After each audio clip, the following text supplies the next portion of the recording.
bedre end dig i venstre hånd. Venstre hånd siger, bedre end øje. Det kan man ikke. Så det djævleræk gør det sådan, at vi bliver små grupper. Prøv lige at lægge mærke til muslimerne. Prøv lige at se, hvordan de holder sammen. De kommer hele tiden. Hvis de er 5 gange 10 mennesker, så går de så til 50, at de kan blive synlige. Prøv lige at sige Makkah, når de kommer til at bede.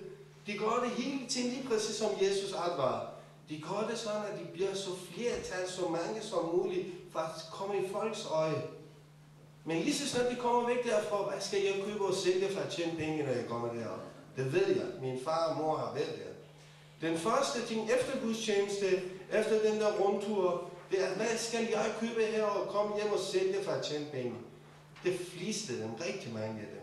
Jeg kan heller ikke dømme dem, for dømme, det er ham, som skal gøre det, ikke os.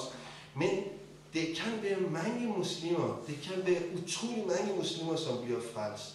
Det skal vi heller ikke til at fejle. Det kan godt være mange af dem, som er allerede der ved Guds hus, eller deres Guds hus i Makkah, og laver deres gudstjeneste, eller hvad de gør.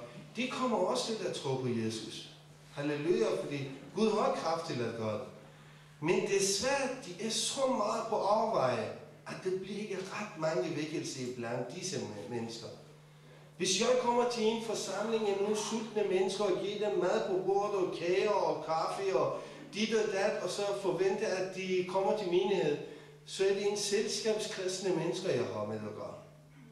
Men hvis man kommer, fordi at man gør det i hjertet, og man har lyst til at være sammen, fordi man ønsker at tjene Gud, fordi man vil gerne gøre noget for Gud, det er det Gud leder efter, det er det Gud søger efter. Han tørster efter en hver af os, som siger 100% amen til ham. Det er svært, det ved jeg godt. Jeg garanterer jer, for jeg kæmper døgn rundt med det skattevæsen, med satan, med fristelse. For jeg knokler fra morgen til aften for at have en normal tilværelse. Jeg kan godt i løbet af et på et opkald tjene som 1,5-2 års løn. Men jeg kan ikke gøre det. Jeg er ikke i stand til at gøre det mere. Jeg kan svigte alle mennesker. Jeg kan ikke svigte Gud. For hvis jeg gør det, så er det ikke en vej tilbage for mig. Så ligesom en bodybuilder. Hvis man putter flere vægt på og gør modstandene større, så bliver musklerne stærkere. Jo mere prøvelser, jo mere man sætter sig selv for kamp i den åndelige dimension, jo stærkere bliver man. Jo mere passiv, jo mere musklerne går i stå, jo mere svag man bliver. Sådan er det i ånden også. Man skal have hele tiden kamp. Hvornår har Jesus lovet, at det ikke kommer kamp? Hvornår har han sagt, at det ikke bliver noget fristelse? Han sagde, hvis de kommer til at hade jer, bare roligt, de har hadet mig først. Sådan er det. Vi kan ikke undgå det. Skal du ville stille os? Det er jo faktisk interessant, det du sagde. Også omkring mange menigheder, de kører i hver sin retning. Ja. Ligesom sygtrådet, ikke? Hvis man nu går sammen, så får man et stærkt tårn, altså et reb, som kan holde til noget. Jeg ved ikke, om du har en kommentar til det? Kære bror, jeg har været i mange menigheder, lige siden jeg er kommet ud af fængsel, og jeg har søgt og tørstet efter at finde en menighed, som deres første orden, den første regel i deres menighed, det er, hvad kan vi gøre i dag? Hvad kan vi gøre i morgen? Hvem kan vi hjælpe? Det er mange fængsler, som er tørstige. Det er de fortabte sønner. Det er dem lige præcis som Jesus siger, hvis man forlader de 99 og går efter den ene, så er det større glæde hos Guds engler i himlen. Det er jo dem, som han taler om. Vi skal ikke bare værne om os selv. Vi er de 99, men det er den ene fortabte søn, man skal tage fat i. Det er dem, man skal hele tiden stræbe efter. Jeg kommer i menigheder og ser, at deres gudstjeneste, det er perfekt, halleluja, det er perfekt, alt det er perfekt, musik det er perfekt, men efter det, så tager de hjem. Yes, vi er frelst. Nu skal det så godt. Det er ikke nogen problemer i Danmark. Det er ikke nogen, som har brug for min hjælp. Jeg har heller ikke brug for nogen hjælp. Det kører godt for min menighed. Det er det ikke, bror. Hvis I gør det, så bedrager jeg. For det er større problemer, end vi aner. Vi må bare holde sammen. Vi må lave et eller andet internetside, et eller andet. og gøre sådan, at alle menigheder i hele Danmark kan kommunikere sammen. Snak sammen. Hvad kan vi gøre? Hvad har I lært i jeres menighed? Hvad for en oplevelse jeg har? Hvad for noget jeg har haft? Så forveksler vi det.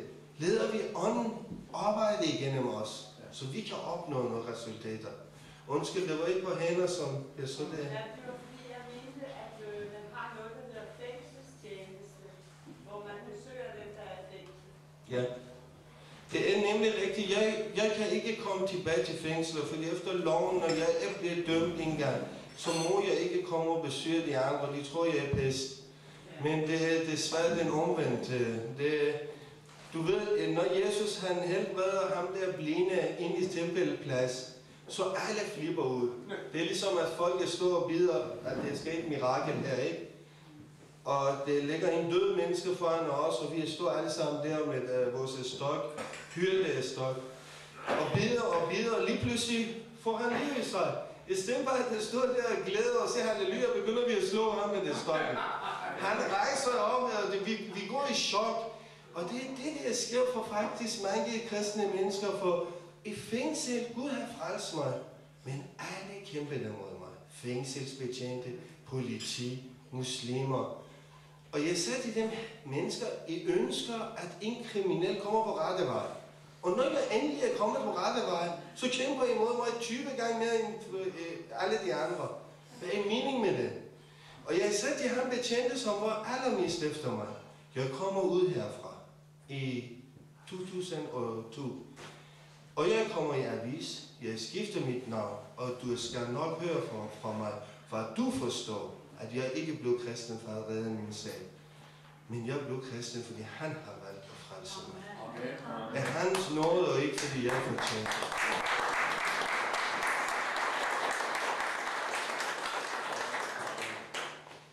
Det var nogle hænder igen, jeg så dernede, hvor det bare trætheds.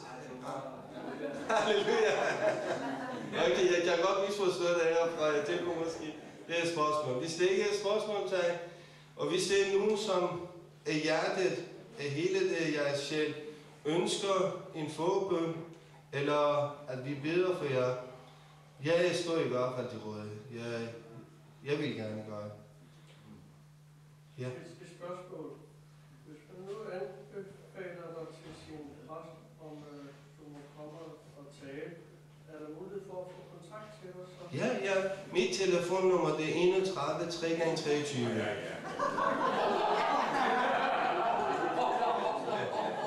Jeg står til rådighed.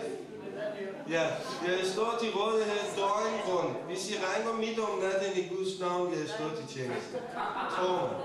Jeg siger ikke, at jeg har ikke tid nu. Hvis det handler om Gud, så er jeg der. Ja. Også det til jer. Du ved, den der banker på, ikke? Ja. Også selvom det er om natten, ikke? Ja. Hvis det bliver ved, der ringer på, så skal det nok gå åbent der. Selvom at han ikke gør det, fordi han har lyst til det, men han gør det, fordi han bliver ved jo. Ja. Det er jo det, at jeg har hørt mange, for eksempel i mange menigheder med tungetale, og jeg har hørt mange håndlæggelser og mange forskellige former for helbredelser. Og jeg tror på det. Jeg tror på Guds kraft. Jeg tror på, at Gud kan arbejde 100% på alle mulige former. Men at jeg ikke har haft tungetale, jeg ved det ikke hvorfor. Men det er hans gaver. Og han lyst til at give mig det, så halleluja for det. Nogen andre har fået det, jeg bøjer mig for det. Jeg vil aldrig nogensinde nægte Guds kraft, for jeg ved, han kan gøre det. Så det er ikke i hvert fald de ting, som er forhindring for nogle mennesker at blive helbredt, nogle mennesker for at blive frelst, og nogle mennesker for at blive reddet. Jeg tror, forhindringen ligger inde hos os selv. Har vi den tro? Ved vi om, at han kan gøre det? Er vi sikre? Tror du, jeg kan gøre det, siger Jesus til folk, som spørger ham. Tror du, jeg kan gøre det? Ja. Tror du? Ja. Jeg synes, det er meget, meget stærkt at høre dit vidnesbyrd. Jeg læste, vi var også nogle stykker, der læste interviewet i BT. Og jeg kan slet ikke forstå, at Godmorgen Danmark ikke har sendt ud efter dig, eller Godaften Danmark, eller hvad det hedder. Det er meget bedre end KKR. fordi det når jo langt Ebliske. Så det er sådan nogle steder, du skal ind, og det kunne være, at nogen af os skulle sende det der interview ind til Godmorgen Danmark. Det kunne jeg godt lige få gjort. Så er der en anden ting, kunne du sige lidt om, hvordan tror du, og hvordan synes du, vi kan bedst nå muslimer i Danmark? Ja, det kan jeg godt sige. Jeg tror faktisk, at når tiden den kommer, at jeg skal også komme i Godmorgen, den må gå god aften, så kan han godt gøre det sådan. Så hvornår kommer det ved jeg, at den kommer. For som jeg sagde til dig, jeg sagde til ham på betjente, som var ekstrem efter mig, at Jens, eller Christian, han hed Christian, jeg lover dig, jeg skifter mit navn. Jeg kommer i aviser. Du kommer til at læse om mit vidnesbyrd, og jeg kommer også i fjernsyn. Jeg ved, jeg kommer. Ikke fordi, at jeg vil gerne prise mit navn, men fordi jeg vil prise hans navn. Og ikke fordi han har brug for, at jeg skal prise hans navn, fordi at han har noget af sin barmhjertighed har hjulpet mig. Så jeg står 100% som min trofast tjener til tjeneste. Det er derfor, jeg vil gerne i den her onde samfund, hvor side 9 bladet i aviserne, det er den mest eftertragtede side, bliver simpelthen vendt om, at korset kan tage det i stedet for. At folk kan sige, at de kan godt. Jeg vil gerne have, at folk kan sige, at Gud kan give os en større glæde, seksuelle fristelser. Det er det, jeg vil gerne have, at Gud kan vise os, at penge og alle de sociale ting og alle de fine faciliteter, vi har i vores tilværelse, det gør ikke os lykkelige, det ved vi godt. Prøv lige at være ærlig over for jer selv. Kig ind i jeres hjerte. Giver det jer lykkelighed? Det gør det ikke. Det er noget i små perioder. En lille glæde, men den forsvinder. Wow for det menneske, som får jer Gud i sit hjerte. En eftermiddag, jeg sad igen inde i min celle. Jeg bliver nødt til, som jeg sagde, min version var kort, men jeg har rigtig meget. En dag, jeg var inde i min celle og hørte teknomusik, læste Bibelen og fjernsyn var tændt. Så kommer en vagt ind og åbner døren og kigger lige underligt på mig, dømmende, og sagde, hvordan kan du sidde og læse Bibelen, mens du hører teknomusik og fjernsynet er tændt? Jeg sagde, min ven, du prøver at stille et spørgsmål, nu skal jeg give dig et svar. Hvis du har ro og fred ind i dig selv, alverdens støj kan ikke tage det fra dig. Men hvis du ikke har fred ind i dig selv, alverdens stillhed kan ikke give dig fred. Så gå lige tyk på det. Jeg er ligeglad om, at det kommer bomber og raketter, og jeg læser min bibel, jeg har fred med Gud, og jeg hygger mig. Du må finde fred med dig selv. Så hvis det ikke er noget andet, det er andet til spørgsmål, ja. Du glemmer at spørge om spørgsmålet over.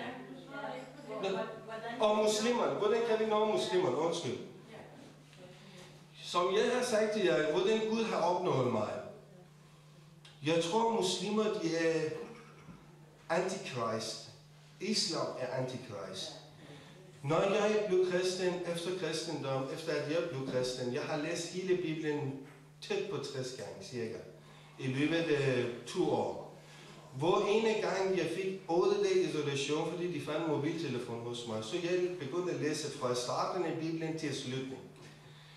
Den 8. dag, så kommer præsten Peter Wallin fra ferie, og han har lige hørt, at de har sat 8 dage fuld isolation, så han var rigtig bekymret for mig.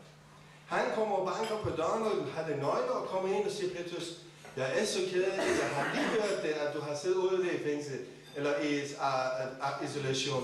Jeg rejste mig op og gav ham min kram og sagde, Peter, jeg har det bare så godt. Så hvad sker med det? Hvorfor? Så sagde jeg, ved du hvad, i de 8 dage, jeg har læst hele Bibelen, hele vejen igennem. Og jeg har fået nye ting faktisk i Bibelen. Hver gang jeg læser det, jeg finder nye ting. Og så lige pludselig så er det sammenhæng imellem både gamle og nye skrifter. Hvis man vil opnå muslimer, så skal vi huske Jesus i Johannes evangeliet. En, som har hørt og lært af faderen. De har meget ekstremistiske forhold til kristendom. Der står nogle citater fra Koran, hvor den siger, hold jer væk fra kristne mennesker og jøderne. For de taler meget venligt, men tager væk fra Allah. Der står mange citater i den retning, og der står så mange citater, at Gud er ikke blevet født endnu, og han er ikke født nu. Han er kun en og alene. Det er antikrist. Det er hele kristendom, der handler om, at Jesus har eller Gud har offret sin enebare søn for menneskeheden. Og det er det, islam simpelthen kæmper imod. Alt hvad de kan. For at tage det der væk, for jeg siger til mange muslimer, det står i Koran, at Gud har gjort Jomfru Marie gravid med Helligånden. Så siger de ja. Okay. Og efter det, der står i Koranen, så tager han Jesus op til sig selv, og sætter en anden i stedet for ham for at blive korsfæstet. Så siger de okay, så fint, efter din egen bog. Så Gud skaber et menneske tværtimod alle andre profeter på den underfulde måde, igennem Helligånd og Jomfru Marie. Og sender ham på jorden til mennesker, men giver ham ikke nogen budskaber. Ikke en bog i hånden, som alle de andre. Og så tager han ham op til sig selv bagefter. Hvorfor har han ikke gjort det med Muhammed? Hvorfor har han ikke gjort det med andre profeter? Hvad var meningen med det? Hvorfor sidder man ikke og tænker, fordi de kan jo selvfølgelig ikke nægte det, som det er sket i historien. Muslimerne kan ikke nægte det, at Jesus blev korsfæstet. Kan ikke nægte det, at han var profet. Tro mig, hvis de kunne, så ville de gøre det. Men de vil simpelthen neutralisere og formørke den handling, der ligger bag Jesus Kristus, og det er offring.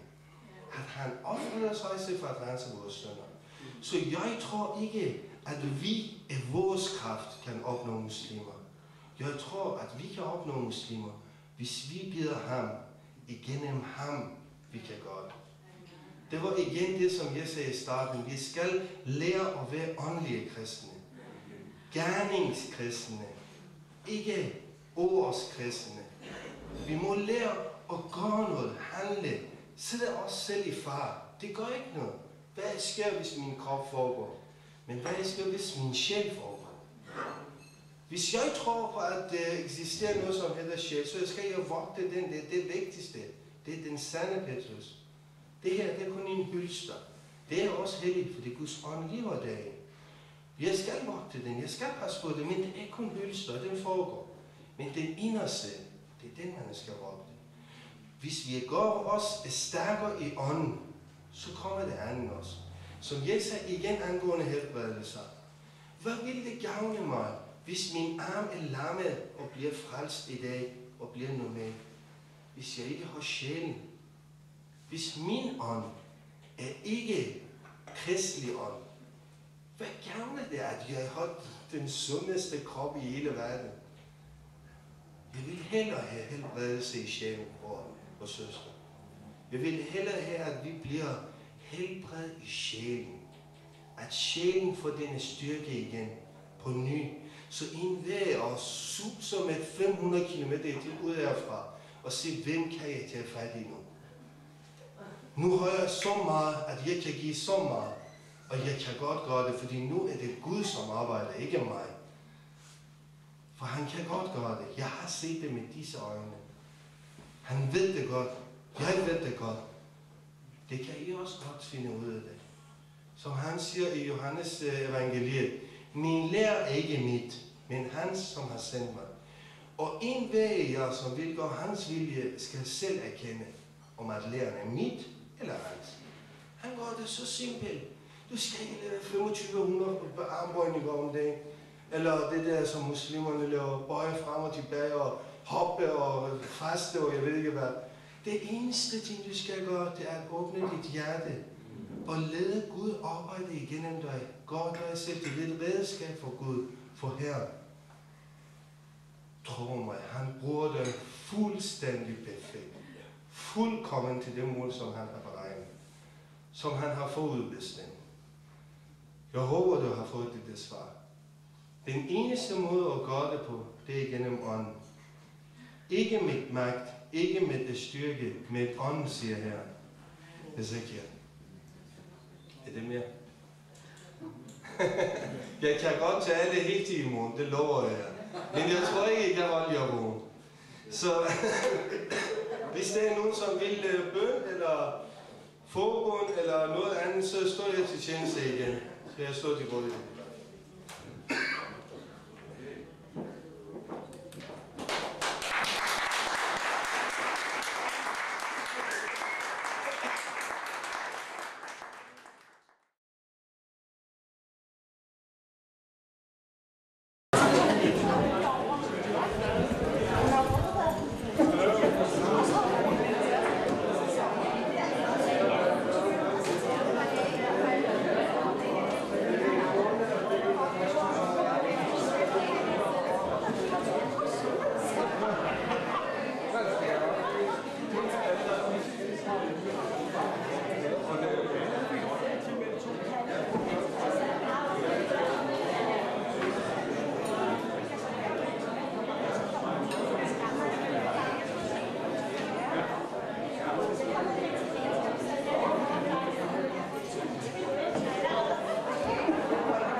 Ja, så prøver jeg.